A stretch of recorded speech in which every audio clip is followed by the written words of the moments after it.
And they should have a camera pointed behind the scenes permanently so you can see actually what's happening on the dance move that's on right now. You can't see what Jenny, describe the dance move anyway. Welcome back to Sunrise. Welcome back to Sunrisers. Are you ready to reconnect with nature? Yes. We certainly are. Today in Sunrise Earth, we have the privilege of learning about the impactful work of nature Conservancy. You hear that? You hear that? A global environmental powerhouse with a presence in 79 countries and territories. Well, we'll be hearing about one of their vital initiatives, the comprehensive mapping of mangroves and seagrass. Jamaica Program Director at the Nature Conservancy, Donna Onis-Blake, and Climate Change Project Manager, Lorene Jones. They join us to tell us why this project is crucial for restoring and preserving Jamaica's unique ecosystems. Good morning, ladies. Good morning, good morning, good morning. This is one of my favorite topics. Yes, nature. You know that. Yeah, it's one of my favorite topics, but it's not just the fact about nature, it's the preservation, the conservation, and the understanding that we must operate in a particular way within the bigger picture. Humans alone don't run this. I'm tired to say it. Yes. Why is conservation such an important thing? I'll throw that one to you, Lorene. So conservation is important because without the conservation, we won't have anything for the future. We won't have anything for now either. So it's not just about the future, it's also about the here and now. Excuse me. And also to protect the resources that we have. Our resources are important. They provide many ecosystem services. We eat the food, we get the shade, we have the enjoyment of nature itself, just for recreation, for well-being. The trees purify the air. We have so many ecosystem services that that's the real reason why conservation is important, for the proliferation of nature itself and also for the sustenance of people and livelihoods. We know we get livelihoods from our natural resources as well, and people equal to living in many different shapes and forms. So it's a comprehensive many reasons why conservation is important. I love that you kind of looked over to Donna as I asked you the question, because obviously you are the conservationist person, the lady behind the actions. What do those actions look like when we say conservation? Break it down to the layperson like us. Yes, conservation can take many, many forms. It can be very proactive in that you are, for example, replanting trees in an area that used to have trees, or you are building, maybe restoring an area that used to have coral, or replanting coral. It can also be as simple as, sustainably fishing, which means you were just talking earlier about, there's a size of fish that fish need to reach a certain size so they can reproduce. So we don't want to catch the small ones. We want to allow them to get to the size that they should be at. So conservation could be many things. It could be educating and making other people aware of what are the kinds of actions they can take, as well as you can be taking those actions yourself. That's fantastic. And persons watching us say, I'm learning. But is there a current project that's on now? And what is it? And tell us about it.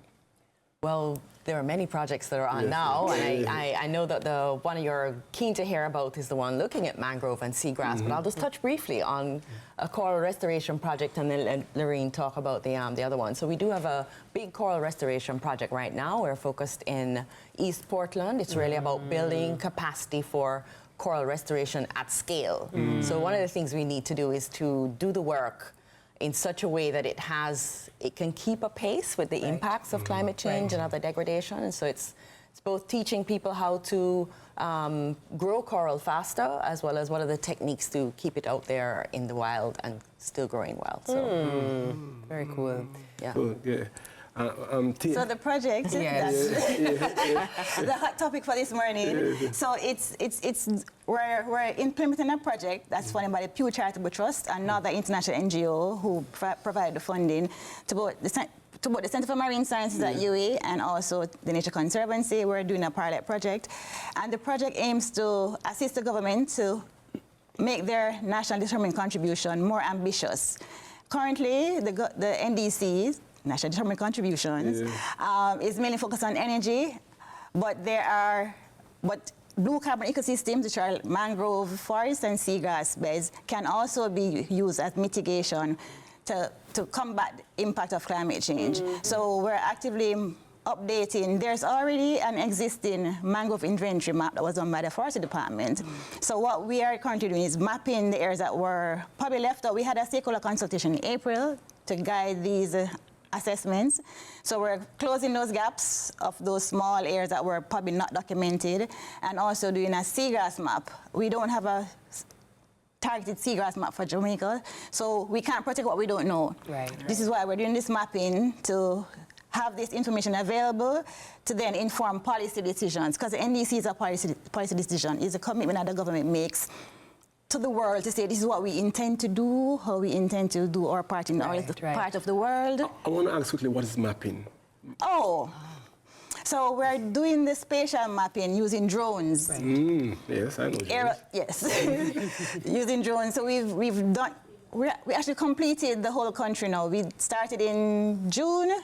2 weeks in June, 2 weeks in August. The team actually leaves today. That's actually excellent. That's the whole island. I was going to say, you didn't just say Portland, you didn't just say, you know. Oh, no. That's fantastic. That's excellent work in a very short span of time. Yeah. Yes, because we are closing gaps for the mangroves. We weren't doing all the mangroves. Forestry Department had already done the majority of the work. I'm with you. Okay. Seagrass is something we started from scratch. Really. Yeah. And for those who don't know, Yes. like IT and I, Yes, yes. seagrass is... Seagrass is an aquatic plant that you find on the sea, on the floor of the sea. Is that seaweed's cousin? No. No. Seaweed's It's nephew? They're not Okay, relatives. cousin. They're all in the same ecosystem, so they're cousins. Okay, They're cousins. okay. When you go to the beach and you feel and you look down, you may not see a lot because they tend to be removed for tourist reasons. For the beach to be beautified. No, it doesn't help for the beach to be beautified. It actually helps to keep the beach in place. But at times, when you go and you snorkel, you see baby fish. It's a nursery area for juvenile So when they fish. take out the seagrass, they're not really doing anybody any favors, including the baby fish. Correct. Got you. How can regular people like myself and Yendi help, by funding or volunteering, the current project? Well, the current project, the regular public cannot help with the current project now. Yeah. What we're doing is for technocrats and policymakers in the government to assist them to make decisions that are informed by the current science. Okay. Yes, because the mapping things that were being used, we're using satellite imagery that were released probably 2 months ago to help to validate the information so the satellite imagery has maps that we are now ground truthing to verify that whatever is on the satellite imagery is current state of the ecosystem. Yes. Okay. Yes, and so while we are doing the mapping for the seagrass, we're also going to be training a model to identify it in all areas of Jamaica to then give us a better mapping of the area, a better mapping product. So we're going to be training. So collecting the data is on the post-processing involves training and AI to identify based on the colors that are emitted from the seagrass, which area is healthy, the density, and also maybe the type, because we have different types of seagrass. Yeah. We have turtle grass, manatee grass. It's fascinating stuff. It really I could listen to you.